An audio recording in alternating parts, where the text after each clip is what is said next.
Sweetheart, before we start, coffee from the lounge, black, no sugar, ceramic mug. And the sparkling water with the green label, the good one. Today, honey, not tomorrow. The first time Dr. Marcus Whitfield saw Naomi Carter scrubbing beside him, he did not say good morning. He did not look at her name. He looked at her hands for half a second, and then he looked away.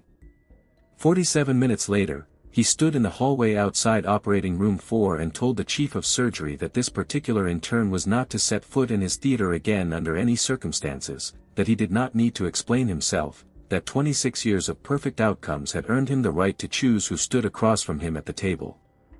He did not know yet that in 11 months his only daughter would be wheeled into a trauma bay at 3 in the morning with internal bleeding so severe that every surgeon on his speed dial would be on an airplane or in another time zone. He did not know yet whose hands would open her up.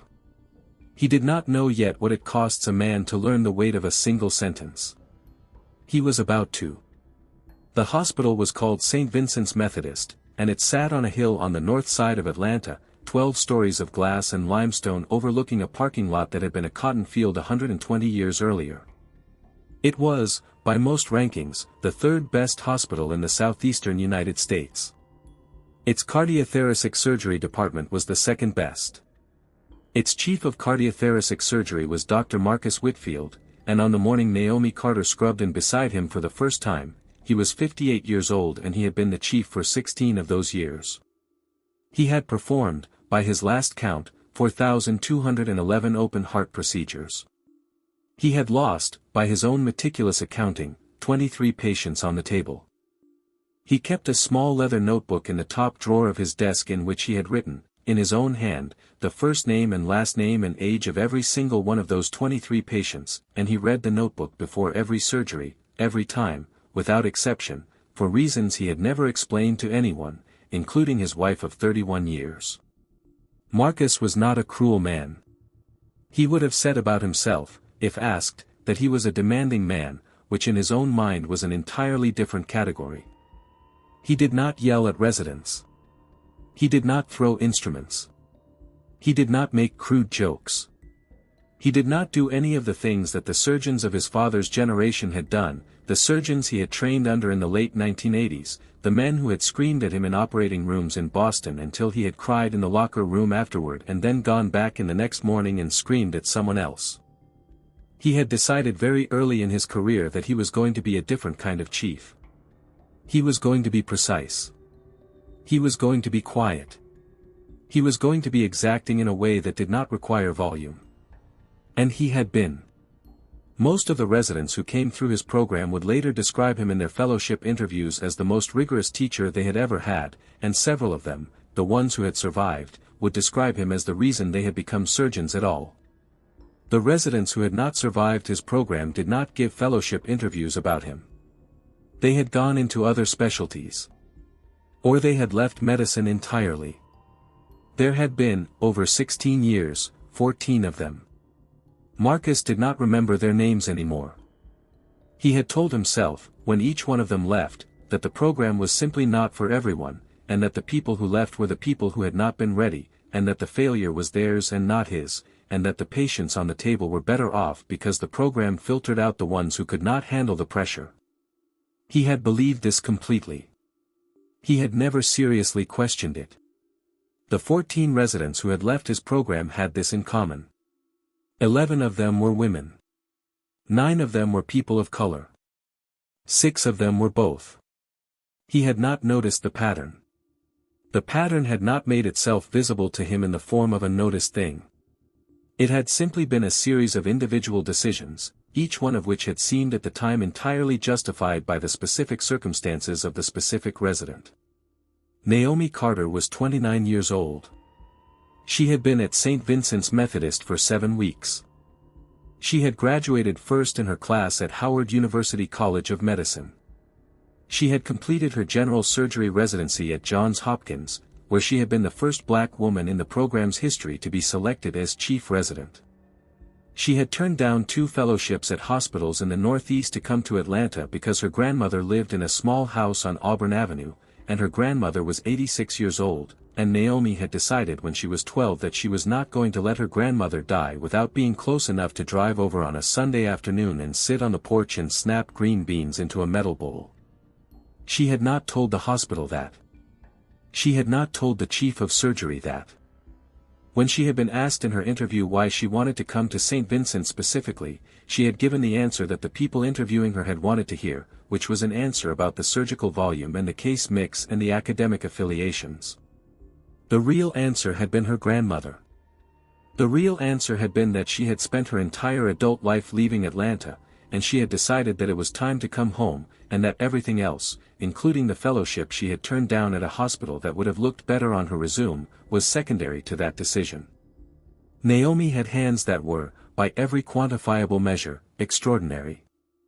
She had been tested twice during her residency on a surgical simulator that measured fine motor precision, depth perception, suture tension, and recovery time after intentional disruption. She had scored in the 99th percentile both times. Her attending at Hopkins, a 64-year-old white surgeon named Dr. Henry Aldrich, who had trained more chiefs of cardiothoracic surgery than any other living American, had written in her final evaluation that she possessed the most natural surgical instincts he had encountered in 38 years of teaching, and that any program that did not eventually offer her a faculty position was making a categorical error of judgment. Marcus Whitfield had not read Naomi's final evaluation from Hopkins. He had read the cover sheet. He had glanced at her medical school. He had seen Howard University, and his brain had performed a calculation he was not aware of performing. The calculation had produced an answer. The answer was probably solid but unexceptional, probably someone he was going to have to manage carefully. The calculation had not been conscious. The answer had not been examined. When Naomi walked into the scrub room on the morning of her first procedure with him, he had looked at her hands for half a second because the hands were the only thing about a surgeon that actually mattered to him, and he had looked at her hands and seen nothing in particular, and he had looked away. He had not seen her hands. He had seen what he had decided in advance he was going to see. It was the same thing his eyes had been seeing for 35 years. The procedure that morning was a mitral valve repair on a 46-year-old man named Donald Pruitt, a retired postal worker from Marietta who had 2 grandchildren and a small fishing boat and a wife who had been holding his hand in the pre-op bay 40 minutes earlier. The procedure was scheduled for 4 hours. It would in fact take 6 hours and 12 minutes. Donald Pruitt would survive. He would go home 8 days later. He would catch a 9-pound bass in a lake near Cartersville the following spring and send a photograph of the fish to his cardiac rehab nurse with a note that said "Thank you for everything." Naomi Carter would not be in the operating room for any of it. She would be removed from the case at minute 19. The operating room at St. Vincent's Methodist was, like every operating room in every major American hospital, a place that had its own physics. The temperature was kept at 64 degrees. The lighting was bright in a way that produced no shadows. The instruments on the Mayo stand were arranged in an order that had not changed in 40 years. The scrub nurse, a 51-year-old woman named Patricia who had worked at this hospital for 26 years and had handed surgical steel to 7 different chiefs of cardiothoracic surgery, knew the sequence of every procedure performed on her table before any surgeon ever opened his mouth. Patricia was present in the room that morning. So was the perfusionist, a 44-year-old man named Eddie who had been running the heart-lung machine for 19 years. So was the anesthesiologist, a 60-year-old woman named Dr. Linda Crow who had attended Emory Medical School in the early 1990s and had personally been on the receiving end of more dismissive comments from male surgeons over the course of her career than she could have catalogued if she had wanted to, and she had not wanted to. So were 2 nursing students who were observing from the back wall. So were Marcus and Naomi and the patient on the table whose chest had just been opened. It was a small audience for what was about to happen. 5 people, plus the patient who would not remember any of it. 5 people would remember it perfectly. 3 of them would tell the story to other people at other points over the following months and years, in lowered voices, in break rooms, on porches, over drinks. 2 of them would never tell anyone, but would think about it on long drives home alone, the way certain memories stay attached to the inside of the windshield no matter how many years go by. The patient's chest had been opened approximately 12 minutes earlier. The sternum had been split. The retractors were in place. Marcus had identified the mitral valve. He was about to begin the repair. He had asked Naomi to hold a specific position with a specific retractor.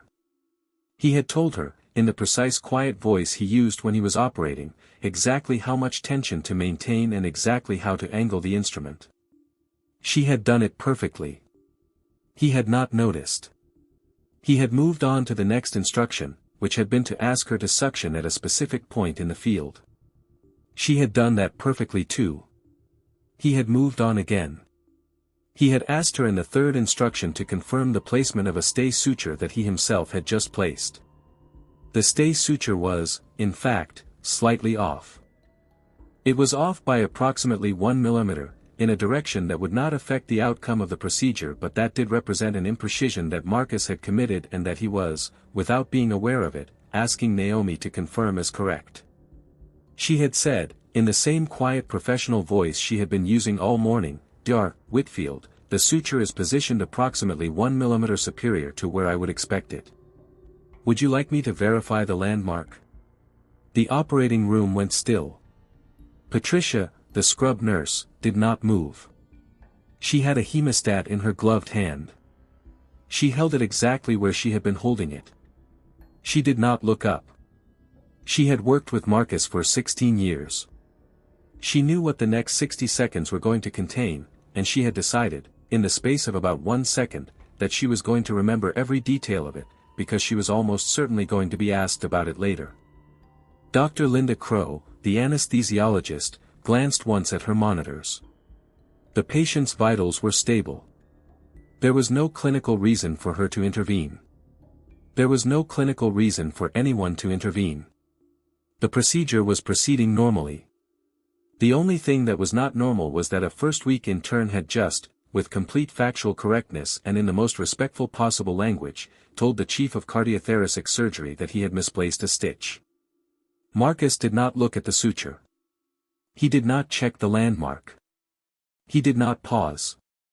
He said, in the same quiet voice he had been using all morning, "Step back from the table, Dr. Carter." Naomi stepped back. "Patricia, please call the resident on the bench. Have Dr. Henson scrub in. Dr. Carter is being released from the case." Patricia said, "Yes, doctor." She turned her head a fraction of an inch toward the intercom. She did not look at Naomi. She had learned over 26 years that the worst thing you could do for a person in the moment of their public humiliation was to acknowledge it while it was happening.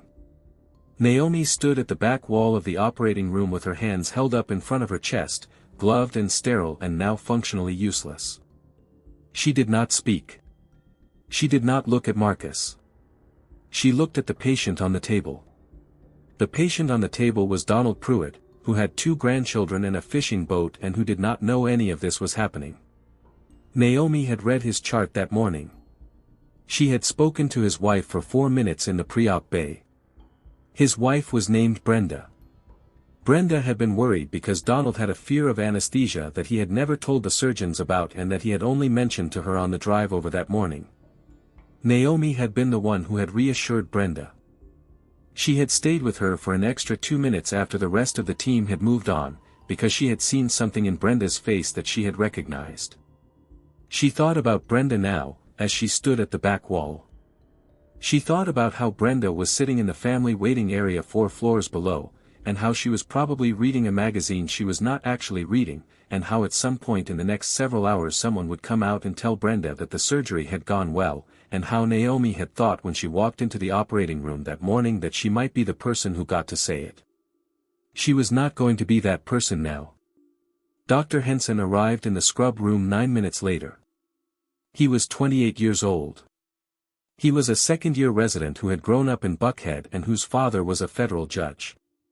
He scrubbed in. He entered the operating room. He took the position at the table that Naomi had been holding. Marcus said to him, "Dr. Henson, hold this retractor. Maintain 3 pounds of tension. Confirm the landmark on the stay suture." Dr. Henson looked at the suture. He said, "It looks correct, Dr. Whitfield." Marcus said, "Thank you. Let's proceed." The procedure continued for another 5 hours and 42 minutes. The suture was, in fact, off by approximately 1 millimeter. The repair was completed anyway. The patient survived.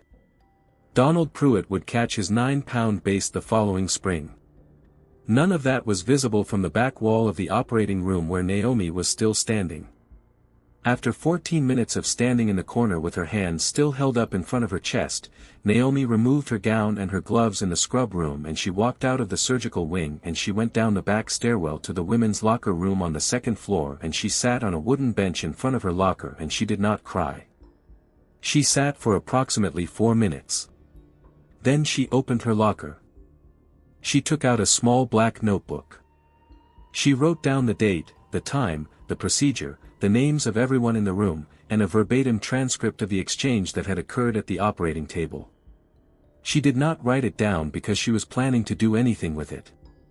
She wrote it down because her grandmother had taught her when she was 9 years old that the things that get written down are the things that survive, and that the things that get remembered without writing are the things that change their shape over time, and that a black woman in America who allowed her memories to change their shape was a black woman who would eventually be told that the things she remembered had not actually happened.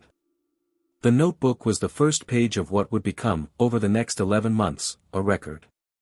She did not know yet what the record was for. She was not yet capable of imagining the night in the trauma bay. She was not yet capable of imagining the man who would, 11 months from this exact moment, drop to his knees in a hallway on the 7th floor of this same hospital and beg. She closed the notebook. She put it back in the locker. She went to find the next case she had been assigned to. 2 days after the procedure in Operating Room 4, Marcus sent an email to the Surgical Residency Program Director. The email was 3 sentences long. It said that Dr. Naomi Carter was not to be assigned to any case on his service for the remainder of the academic year, that he was not required to provide a written justification for this preference, and that any future scheduling conflicts should be resolved at the program level without consulting him. The program director was a woman named Dr. Elaine Foster, who had been a friend of Marcus for 21 years and who had been the first woman to make full professor in the Department of Surgery at St. Vincent's. She read the email twice. She did not respond. She instead walked down 2 flights of stairs to her office and sat at her desk and did not open her computer for approximately 11 minutes. Then she walked to the residency coordinator's office and asked her to quietly reassign Dr. Carter to Dr. Reginald Sims for the rest of the rotation. Dr. Reginald Sims was 67 years old. He was the senior cardiothoracic surgeon at St. Vincent's, semi-retired, 3 procedures a week, all of them elective, no overnight call. He had trained under Denton Cooley in Houston in the early 1980s. He had been Marcus's mentor when Marcus had first joined the faculty 17 years ago. He was also black. Dr. Foster did not write in any document that the reassignment had been made along racial lines. She did not put it that way to anyone, including herself. She had simply identified the surgeon she trusted most to evaluate Dr. Carter fairly, and the surgeon she trusted most happened to be Dr. Sims, and the reasons she trusted him most were not reasons she was prepared to write down in an institutional memorandum. She filed the reassignment under standard rotation adjustments. Dr. Sims read the rotation update in his office on the 7th floor. He read it twice. He sat at his desk for a long moment. Then he picked up his phone and called Dr. Foster. "Elaine. Reggie. Why is she on my service?" "Because I am asking you to take her on your service." A pause. "Whitfield. I am not at liberty to discuss the circumstances." A longer pause. "Elaine, I am 67 years old. I have been at this hospital for 31 years. I have been on rotation committees with Marcus Whitfield for 17 of those years. Please do me the basic professional courtesy of not pretending I cannot see what is in front of me. Reggie. I will take her. I will train her. Send me her file. Send me her actual file, not the cover sheet. I want to see the Hopkins evaluation. It's already on your desk. Dr. Sims hung up the phone. He opened the folder Dr. Foster had placed on his desk 40 minutes earlier. He read the Hopkins evaluation. He read it twice. He put the folder down. He looked out his window for approximately 3 minutes. Then he went to find Naomi Carter. He found her in the residence lounge eating a sandwich she had made at 5:45 that morning. He sat down across from her. He did not introduce himself, because she knew who he was. He said, "Dr. Carter, you are on my service starting Monday. I want to be clear about something before we begin.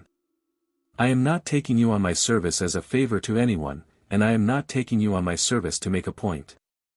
I am taking you on my service because I read your file this morning, and I have not seen a file like yours come across this desk in 14 years. I expect you to operate at a level commensurate with what is in that file. If you operate below it, I will be disappointed.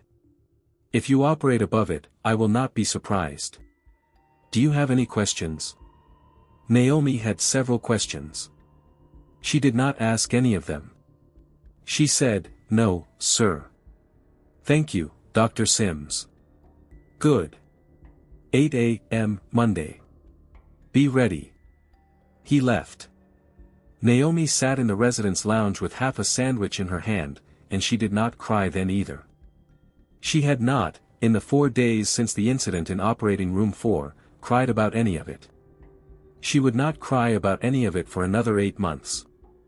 The day she would finally cry about it, she would be sitting in her grandmother's kitchen on Auburn Avenue with a bowl of green beans in her lap, and her grandmother would say to her, "Baby, it is all right to put the beans down for a minute," and Naomi would put the beans down, and her grandmother would put one hand on her shoulder, and Naomi would lean forward and rest her forehead against her grandmother's collarbone, and she would cry for 11 minutes, and her grandmother would not say a single word the entire time.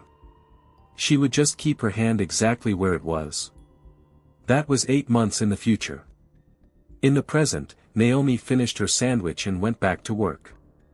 Marcus, in the meantime, did not think about Naomi Carter at all. He had filed the email to Dr. Foster the way he filed most administrative matters, which was to say he had written it and sent it and then immediately moved on to the next item on his calendar. The next item on his calendar was a Thursday afternoon appointment with his daughter Caroline at a coffee shop in Virginia Highland. Caroline was 19 years old. She was a sophomore at Emory University. She was studying public health, which was a decision she had made independently of any conversation with her father, and which had irritated him for reasons he had never been able to articulate. He had wanted her to study medicine. He had not said so directly. He had instead expressed his preference through a series of comments over the years about the value of clinical work, the difference between people who treated patients and people who wrote papers about patients, and the satisfaction of standing at an operating table and saving a life with your own 2 hands. Caroline had heard all of these comments. She had filed each of them. She had decided sometime around her 16th birthday that she was not going to be a surgeon, and that the reason she was not going to be a surgeon was that she did not want to spend her entire life trying to win her father's approval by becoming a smaller version of him. She loved her father. This was not in question.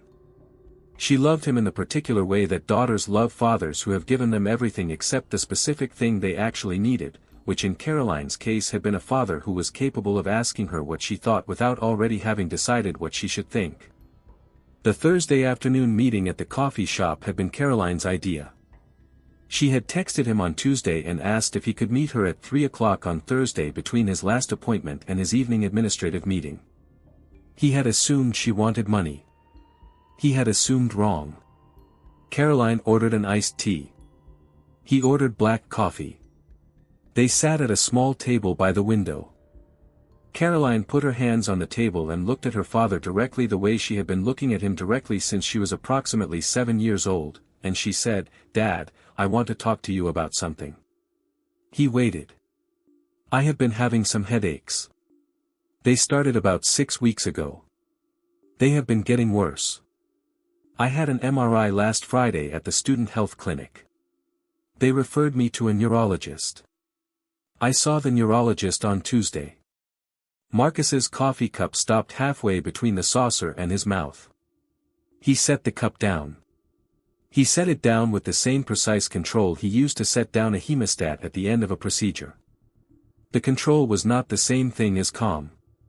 It was a habit his hands had developed in operating rooms over 35 years. The control kept the cup from rattling against the saucer. It did not keep anything else from happening. He said, "What did the neurologist say?" "He thinks it's a vascular thing. He's calling it a malformation. He wants to do imaging again in 3 months to see if it's stable. I want you to see Dr. Patel at St. Vincent's. I will call him tonight." "Dad." "Caroline. I am telling you because you are my father and I want you to know. I am not asking you to take this over. The neurologist at Emory is good. I trust him. I want to stay with him." Marcus did not respond for a long time. He was looking at his daughter across the small table by the window of a coffee shop in Virginia Highland. He had not, until this moment, noticed that her face had become thinner over the previous 6 weeks. He had been noticing his daughter for 19 years without actually looking at her. He said, "All right." He did not say all right because he meant it. He said all right because he could not, at that moment, organize any other sentence. He did not know yet that the imaging in 3 months would suggest the malformation was stable. He did not know yet that stable would be the word everyone would use for the next 10 months. He did not know yet that the malformation would rupture in the parking garage of a movie theater on Ponce de Leon Avenue while his daughter was walking to her car after a movie with 2 friends. He did not know yet about the parking garage. He did not know yet about the bleeding. He did not know yet whose hands would be the only hands in the building qualified to keep his daughter alive. He looked at Caroline across the table. He reached out, awkwardly, the way he had been reaching out toward her awkwardly her whole life, and he put his hand on top of hers. She let him. That was the most they had touched in 3 years. The 11 months between the Thursday afternoon at the coffee shop and the Tuesday night in the parking garage were the longest months of Marcus Whitfield's life, although he would not understand that they had been the longest months of his life until they were over and he was sitting in a chair in a hallway at 3 in the morning trying to remember the name of the year he had married his wife. In those 11 months, several things happened that Marcus did not pay attention to. His wife Eleanor turned 57. She told him she did not want a party. He believed her. She had wanted him to insist on one despite her saying so. She had wanted him to remember that 12 years earlier she had told him the only birthday gift she had ever actually wanted was a small dinner with the 6 women she had been friends with since college. He had not remembered. He had taken her to the same restaurant in Buckhead they had been going to for 19 years. He had ordered the same bottle of wine. She had told him it was perfect. It had been fine. Fine had become, over the previous several years, the word she used in her own head when she was trying to convince herself that she did not need things she actually needed. Eleanor was not unhappy in her marriage. She was, in a phrase she had encountered in a book she had read the previous winter, married to a man who had been progressively becoming smaller for about a decade without noticing it himself. Marcus had not become smaller in any of the ways that were measurable. He had become smaller in his curiosity, smaller in his attention, smaller in the range of subjects he could discuss at a dinner table without circling back to surgery. Eleanor had loved a larger man once. She remembered him clearly. She had not stopped loving him. She had simply learned that the larger man was inside the smaller man, somewhere, and that her job at this point in her marriage was to keep that information to herself. Caroline finished her sophomore year. The imaging at 3 months had shown the vascular malformation was stable. The imaging at 6 months had shown the same thing.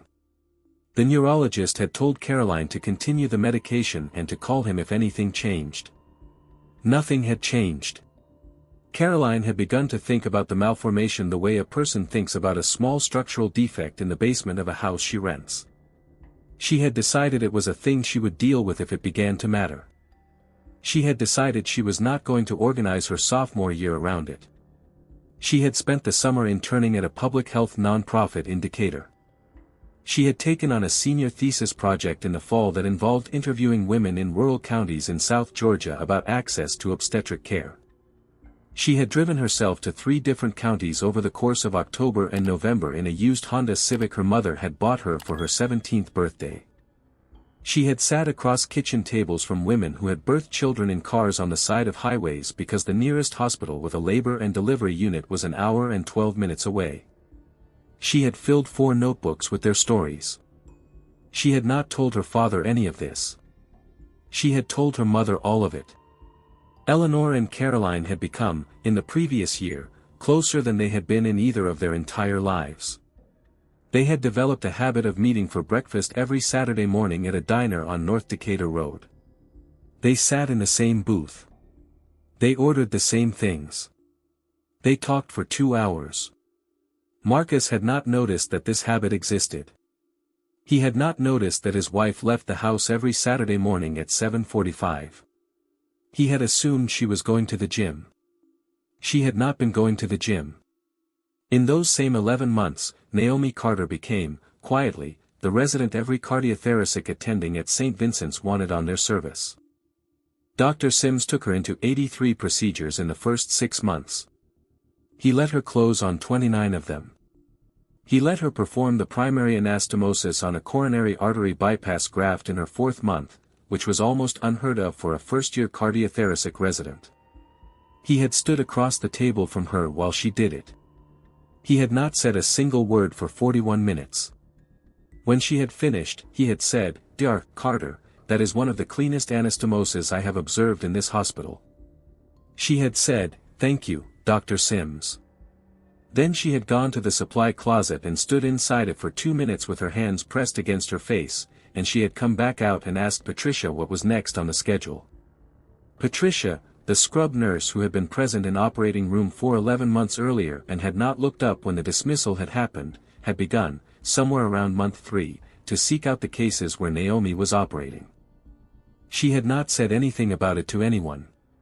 She had simply rearranged her own preferences in a way that, over time, resulted in her being in the room for almost every procedure Dr. Sims performed. Patricia did not have a word for what she was doing. If she had been asked, she would have said she was doing her job. She was, in fact, doing her job. She was also, very quietly, witnessing.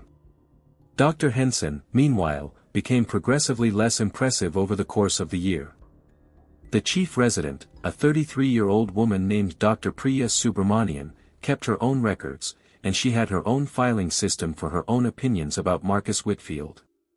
The hospital was, in other words, in the long slow process of rearranging itself around a pattern that Marcus had not yet noticed. He had been operating at his usual pace. 3 or 4 cases a week. Outcomes still excellent.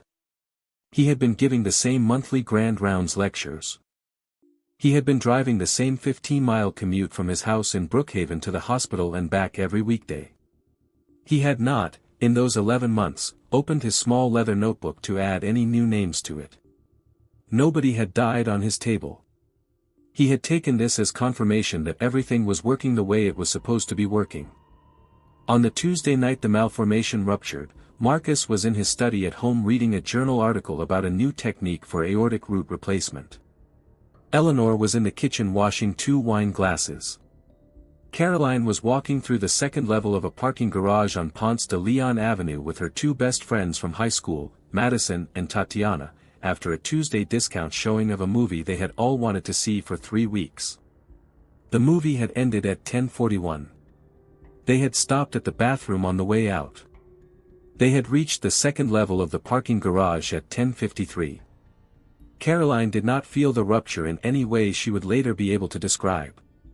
She felt, suddenly, that her head was very heavy.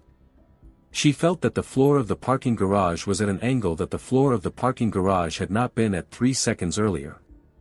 She felt that Madison's voice, which had been telling a story about a sociology class, was suddenly underwater. She said, "I think I need to sit down." Madison turned. Tatiana turned. Caroline was already on the concrete. Tatiana, who was 20 years old and who would, 12 years from this night, be a trauma surgeon in Los Angeles in part because of the next 4 minutes of her life, did 3 things in approximately 7 seconds. She knelt down. She put her ear against Caroline's chest. She called 911. She stayed on her knees on the concrete floor of the parking garage with her phone pressed to her ear and her hand on her best friend's shoulder for the next 14 minutes until the paramedics arrived, and during those 14 minutes she did not move and she did not stop talking to Caroline and she did not let go. At 10:58, Eleanor Whitfield's cell phone rang in the kitchen. It was Madison. Madison was crying.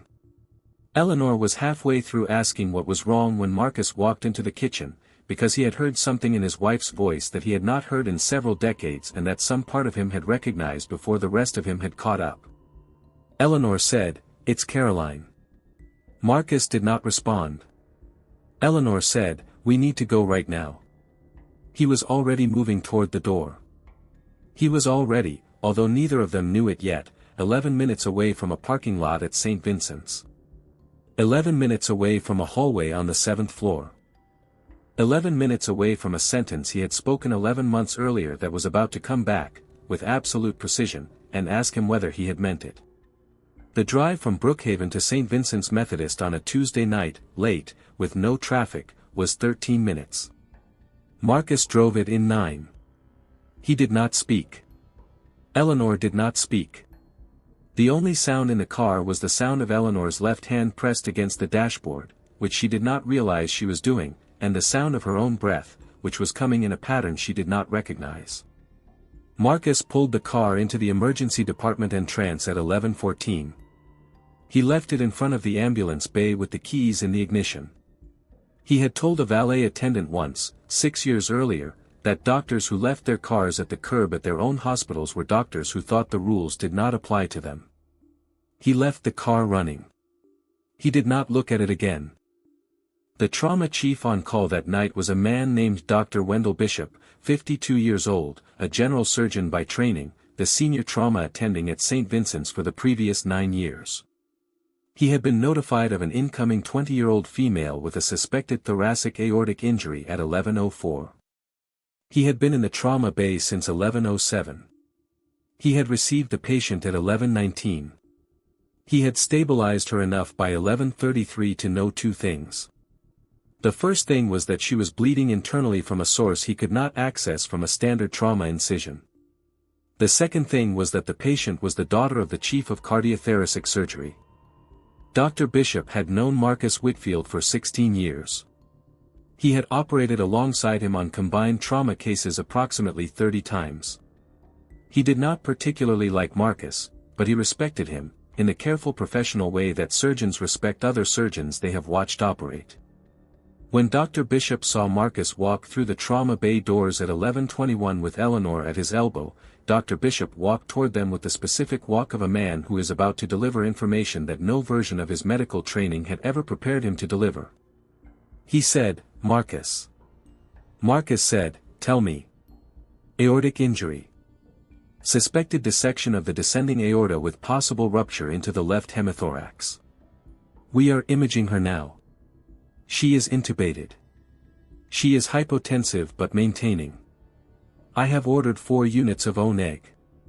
I am preparing for emergency thoracotomy. Marcus said, "Who is in the building?" Dr. Bishop did not answer immediately. He had known this question was coming. He had been thinking about the answer for the previous 9 minutes. Marcus. Wendell. Who is in the building? Sims is in Houston at the STS conference. He is on a plane back. He landed 40 minutes ago. He is in a car. He is approximately 35 minutes out. Who else? Dr. Hartley is in operating room 2 with a cab.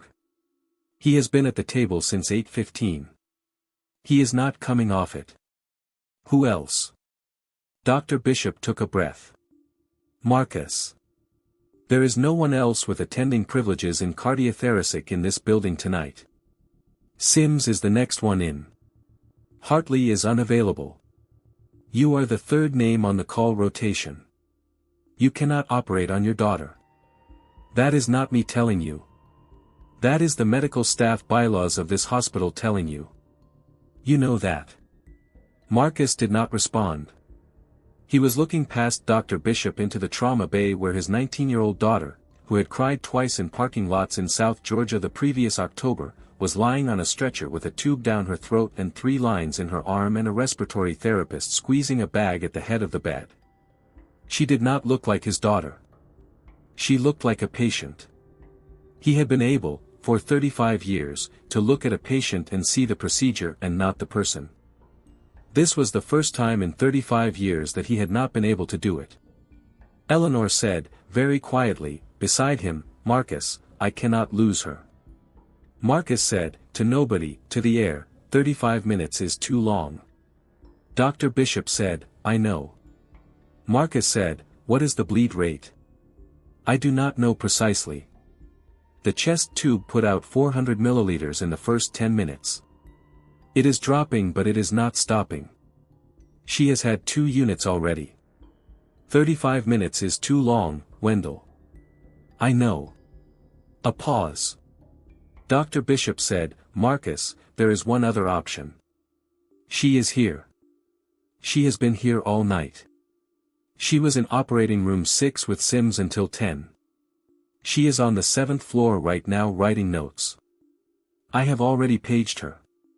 Marcus did not ask who. He knew who. He did not say her name.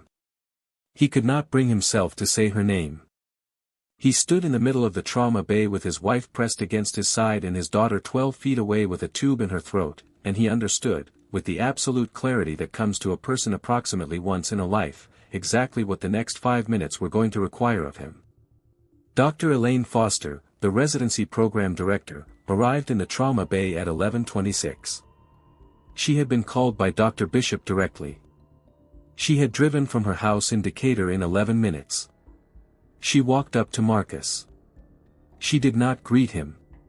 She did not put her hand on his arm. She had known Marcus for 21 years. She had been at his wedding. She had been at Caroline's baptism. She did not bring any of that history into this hallway. She brought instead the particular professional formality of a woman who had spent the previous 11 months waiting for the moment when the institutional structure she had quietly built around Marcus's avoidance would have to make itself visible. She said, "Marcus. Elaine. Dr. Carter is on her way down.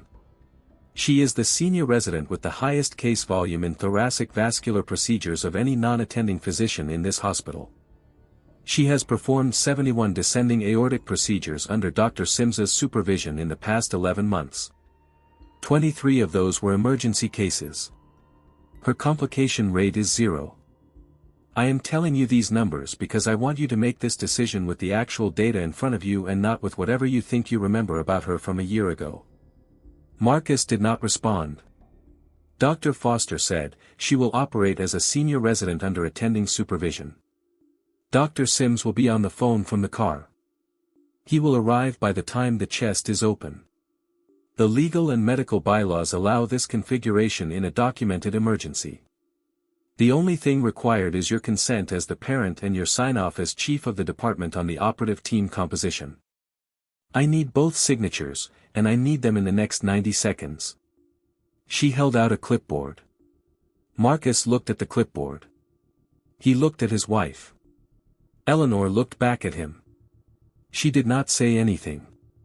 She did not need to. Her face had been saying the same thing to him for 11 months. Her face had been saying it for longer than that. Her face had been saying it for most of their marriage. Her face was saying, "Please be the person I married. Please be the larger man. Please, just this once, before our daughter dies in front of us, please be the version of yourself that I have been waiting for." Marcus signed the clipboard. He did not look at the signature line. He did not look at the time stamp. He did not look at Dr. Foster's face. He signed and he handed the clipboard back, and at exactly that moment, the doors at the end of the trauma bay opened, and Naomi Carter walked through them, in scrubs, in her clogs, with her hair pulled back, with her ID badge clipped to her hip, with her hands at her sides, And she walked the length of the trauma bay toward them at the precise unhurried pace of a surgeon who has been called to a case she is about to perform and who has decided in the 8 seconds since the page came through that she is not going to allow anybody in the room to see her be afraid. She stopped 3 feet from Marcus. She did not look at him. She looked at Dr. Foster. She said, "I am ready." Caroline was wheeled out of the trauma bay by an orderly named Deshawn and a nurse named Brittany. The elevator doors opened. The elevator doors closed. Eleanor was still pressed against Marcus's side. Dr. Foster was speaking to Dr. Bishop in the corner of the bay. A phone was ringing somewhere. The trauma bay was already, 90 seconds after Naomi had walked out of it with the team, beginning the slow institutional process of forgetting that any of this had ever happened in it, because that was what trauma bays did. They were spaces designed to be emptied. Marcus stood in the middle of the bay and could not, suddenly, remember what he was supposed to do next. He had stood, on at least 4 occasions in his career, with the family members of patients whose surgeries he himself was about to perform, and he had told those family members, in the gentle measured voice he had cultivated for exactly this purpose, where the waiting room was and what they should do while they waited. He had given those instructions perhaps 800 times. He could not, at this moment, remember any of them. Eleanor took his elbow. She walked him to the surgical waiting room on the 3rd floor. She sat him down in a vinyl chair next to a vending machine. She got him a cup of water. He drank it. He did not taste it. He set the empty cup on the floor next to his shoe. He sat for approximately 11 minutes. Then he stood up. He told Eleanor he needed to walk for a minute. She did not ask where. She had been married to him for 31 years. She knew when a man needed to be left alone and when a man needed to be followed, and she knew that the two things looked identical from the outside, and that the only person who could tell the difference was the man himself. She watched him walk through the waiting room doors. She did not follow him. Marcus took the stairs. He did not know why he took the stairs. He took them the way an animal takes a familiar path back to a place that has wounded it. He walked up 4 flights to the 7th floor. He pushed through the heavy steel door. The lights were on the dim setting that the hospital used between 11 and 6. The polished floor reflected the lights back at him in a way that, on a different night, would have looked clean and impressive. On this night, it looked like nothing. He walked 20 feet down the hallway. He stopped at the doorway of operating room 4. He had not been to the door of operating room 4 in 11 months. He had been avoiding it without knowing he was avoiding it. He looked through the small window in the door. The room was dark. The table was empty. The instrument trays were stacked in their carts. He thought about the small leather notebook in his desk. The notebook with 23 names in it. He thought about how he had read it before every procedure for 35 years, and how he had never written down the names of the residents he had pushed out of his program. He thought about how he had not even remembered most of their names. He thought about how he was about to remember one of them for the rest of his life. He sat down on the floor of the hallway. He did not so much sit as collapse. His knees went out from under him, and he ended up on the polished floor with his back against the wall opposite the door of operating room 4, and he put his hands over his face, and he did the thing that men of his generation and his class and his profession had been trained out of doing somewhere around the age of 9 and had spent the next 50 years pretending they did not need to do. He cried. He cried without sound. He cried with his hands over his face and his shoulders shaking, and he said, into the empty hallway, into his own hands, into the air that nobody was listening to, "Please." He did not finish the sentence. He did not know what he was asking for. He did not know who he was asking. He simply said please, and then he said it again, and then he said it a 3rd time, and then he ran out of words. If you have made it this far with me, I want to invite you to subscribe to the channel and walk with us, day by day.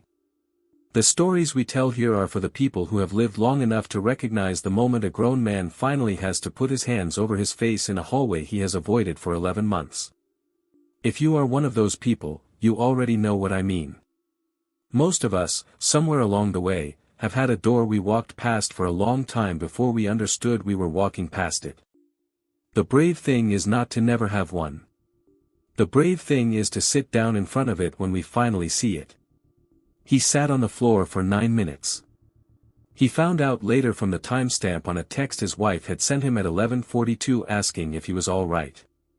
He had not answered. He had stood up. He had walked back down the 4 flights of stairs. He had returned to the surgical waiting room. He had sat down next to Eleanor in the vinyl chair. He had taken her hand. He had held it the way he had not held her hand since the night Caroline was born. He did not say anything. He did not need to. She knew. She had known for 31 years. She held his hand back. And then, 3 hours and 41 minutes later, the door at the end of the waiting room opened. The door at the end of the waiting room opened, and Naomi Carter walked through it. She was still in her scrubs. There was a fine line of dried sweat at her hairline that she had not yet noticed. She walked across the waiting room toward Marcus and Eleanor at the same precise unhurried pace she had used in the trauma bay 4 hours and 12 minutes earlier. She did not look tired in the way Marcus had expected. She looked exactly the way surgeons look when they have just completed a difficult procedure cleanly. She looked, in other words, like Dr. Sims. She stopped 3 feet from them. She delivered the information without ornament, without performance, with the dignity the family had earned by waiting. She is alive. The repair held. The dissection extended further than the initial imaging suggested. We resected 9 centimeters of the descending aorta and placed a graft. She is in the ICU. She will be there for at least 3 days. She is going to recover. Eleanor made a sound that was not a word. She put both her hands over her mouth. Marcus did not speak. Naomi waited. Then she said, "Dr. Sims arrived at the table at the 73-minute mark. He scrubbed in and remained with me through the completion of the procedure. I want you to know that." Marcus understood why she had said it. She was telling him, in the language of credentialing, that she had not used his daughter's body to prove a point about herself. She had operated. She had also handed off the work the moment the attending arrived.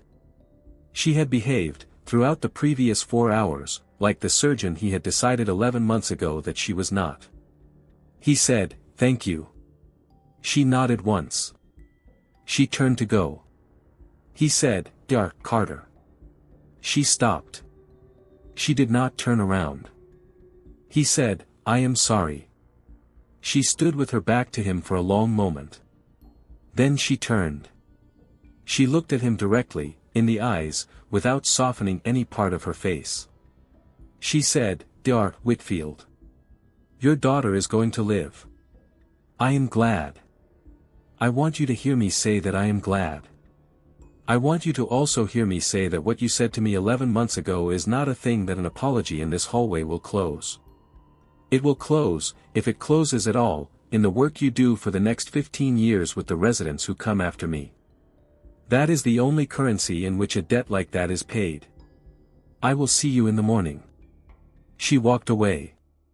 Caroline came off the ventilator on the 2nd morning. She came home on the 9th day. Naomi finished her fellowship the following June. She turned down the attending offer at St. Vincent's. She accepted, instead, a faculty position at the Morehouse School of Medicine, where she would, over the next 23 years, become one of the most influential cardiothoracic surgeons in the southeastern United States. She would train 41 residents personally. 11 of them would be black women. None of them, in her programs, would ever be told to step back from a table they had earned. Marcus opened his small leather notebook in his office at St. Vincent's 3 weeks after the surgery. He turned past the 23 names of the patients he had lost. He turned to the next blank page. He wrote, at the top of that page, in his own hand, the name Naomi Carter. He did not write it because she had died. He wrote it because he had finally understood that the names he had been failing to remember were as much a part of his work as the names he had remembered. He wrote 13 other names underneath hers over the next 4 years. He read the page before every procedure. He had not, until then, understood what the notebook had actually been for. On a Sunday afternoon a year and a half after the night in the parking garage, Naomi sat on the porch of a small house on Auburn Avenue with a bowl of green beans in her lap and her grandmother in a wicker chair beside her. Her grandmother snapped a bean and dropped it into the bowl and said, "Baby, how is your work?" Naomi said, "It is good, Grandma. The work is good." Her grandmother said, "I knew it would be." They sat there for a long time. The bowl filled slowly. The light moved across the porch. The room had been wrong. Not her. If this story stayed with you, take a moment now to subscribe to the channel and share it with 5 people who have lived long enough to recognize themselves somewhere inside it. Tell us in the comments where you are watching from tonight, and tell us about a hallway in your own life where you finally had to sit down. We read every one of them. The next story we will bring you is about a postal worker who walked the same route in a small Mississippi town for 41 years, and what happened the morning his replacement showed up early. We will see you there. Peace.